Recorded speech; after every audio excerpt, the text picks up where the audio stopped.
For the Caribbean, there is the issue of a region that has had very sluggish growth. There is a bit of a recovery since 2009, but for the decade prior to that, the region actually posted negative economic growth. So the region has, on the one hand, this challenge of improving economic growth, which is important for addressing some of the human resilience issues in the Caribbean. So the Caribbean Human Development Report for 2016 makes 4 key points. The first is that the Caribbean is faced with this challenge of, on the one hand, boosting inclusive economic growth and at the same time building multidimensional progress. And the report makes the point that more stable, sustainable, and inclusive economic growth is important for multidimensional progress. We define multidimensional progress in terms of the sort of broad chapeau that we've been talking about. The second point is that there is increasing human vulnerability in the region. What we're seeing is growing multidimensional poverty, which is existing alongside very high poverty rates. And we're also seeing a deterioration and in some cases just a stagnation, meaning there isn't a sort of an improvement in the key human development indicators. And of course, there's the issue of the structural challenges in the region, which we know very well, the high debt, lack of fiscal space, and how those structural issues have, despite political will in the region to address some of the human development challenges, have really constrained or tied the hands of regional decision makers. And then the report also makes the point that the multidimensional approach that we present is very consistent with the Agenda 2030, and we believe that by pursuing a multidimensional approach, that the region would in fact be acting on the 2030 agenda. Now, to prepare this report, we struggled because we couldn't find that rich data for the Caribbean. We believe that one of the main contributions of the report is the fact that we're saying that this discussion in the region on vulnerability, which usually goes along the lines of, we're a highly indebted region, we're very exposed to exogenous shocks, financial crisis, and so on. As important as that is, we believe it's missing a very important element, and that is resilience and vulnerability at the household and the community level.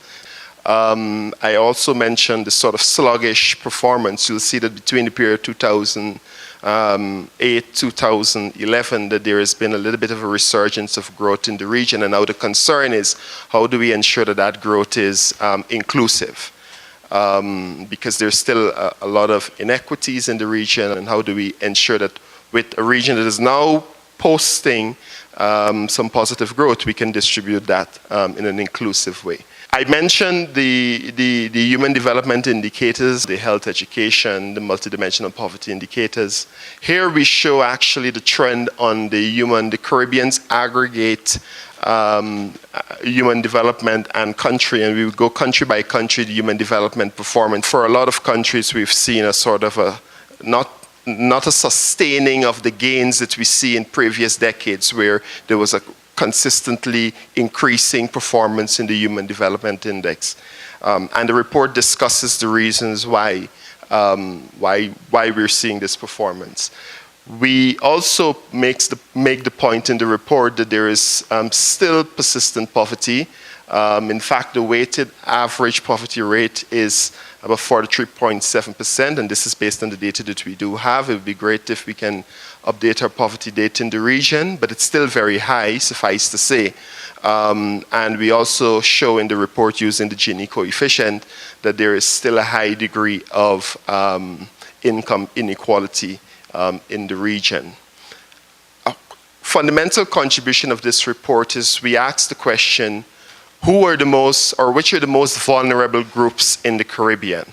The groups that require serious public policy attention. And we didn't present an exhaustive list. Actually, the research, we came up with about 10 or 11, but we presented 6 in the report.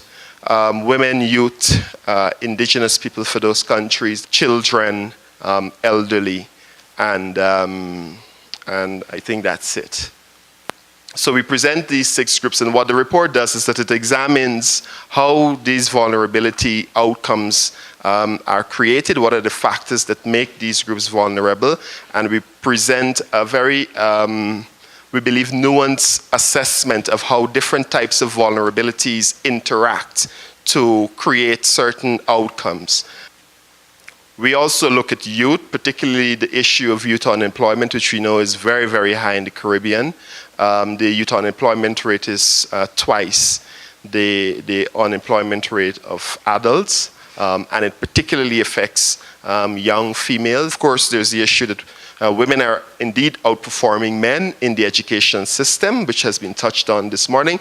But then in terms of labor market integration, we're still seeing some inequality and the way how the labor market treat women in the Caribbean. We also make the point that by addressing youth unemployment, you could in fact be impacting very directly on your GDP performance, and this is using some data that we got from the Caribbean Development Bank, and they did a very, very deep assessment of the youth unemployment situation in the Caribbean. And they show across the different countries. Again, this data, some countries, as you can imagine, had better data than others, but we tried our best. But we do show that youth unemployment has personal, household, and national costs, and the report identifies and discusses some of those costs. Now, in terms of the analysis on the factors that move people in and out of poverty, and we believe that this is very important for the region, unfortunately we were only able to do it based on the data from Jamaica. And what we looked at is what are the chances of being poor, and what are the factors that increases the chances of being poor specifically, as against what are the chances of sliding back into poverty. And you'll see some factors such as poor housing quality, educational assistance from friends or relatives from non-urban areas, access to public water. On the one hand, are factors that affect chances of being poor, as against factors that affect the chances of sliding back into poverty, where we look at what we do see is that not middle class nor poor, but what we call vulnerable households. There is not a dependency, but there is a higher level of remittances going into vulnerable households. And that might just be because of sort of educational attainment. Those households that are sort of transient. They're not quite yet in the middle class, but they have been able to, have better education, better access, and so on. Just on the future agenda,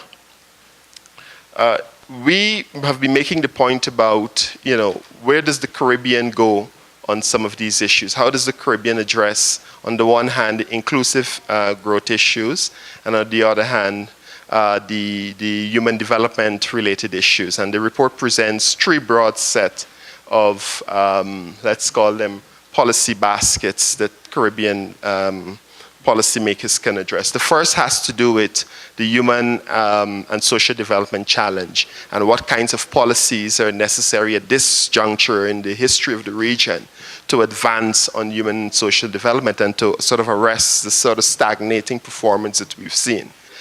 We also look at importantly, the inclusive economic growth prospects for the region, and we present what we call enablers of economic growth. We look at what are those sectors where the Caribbean does have some comparative advantage, and we talked about how to sort of address. And then we talked about, finally, the third basket, the environmental sustainability and resilience, and the whole need for better risk-informed development planning. So, how do you factor the fact that you will have natural disasters into the development planning? What does that mean for policy, housing policy, infrastructure policy, population policy, and these kinds of things? How do you factor that in when you're, making decisions on where to invest in the development in the region? And so finally, we talked about what we call prerequisites for addressing those baskets. We don't believe that the region can go immediately to those issues unless they do a few things. One is the issue of availability, quality, and use of data. which we know very well. The second is public participation in policy making and evaluation processes. That needs to strengthen. And how do we actually address some of the systems and the lack of capacity within institutions, and what might be some strategies for addressing. So we talked about the systems, tools, the technologies, the processes, and looking at it at the various levels, the national, municipal, the local level. How can the region work on those issues? So in conclusion, very quickly, the report looks at economic growth, because as we know, it's important for the region, especially given the last decade's performance.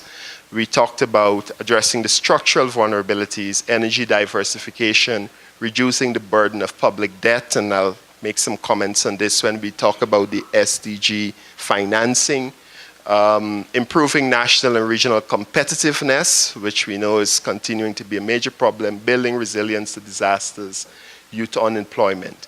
And then focusing on the vulnerable groups, and we examine that. If you look at the level of the percentage of GDP that has gone towards social protection in the Caribbean, it's very low compared to Latin America, and in fact is among the lowest in the world. And so looking at, which is by the way new, because the region used to do very well on social protection investment, so how do we address that? And finally, using some of the tools, how do we use the 2030 agenda to make some advances on these issues?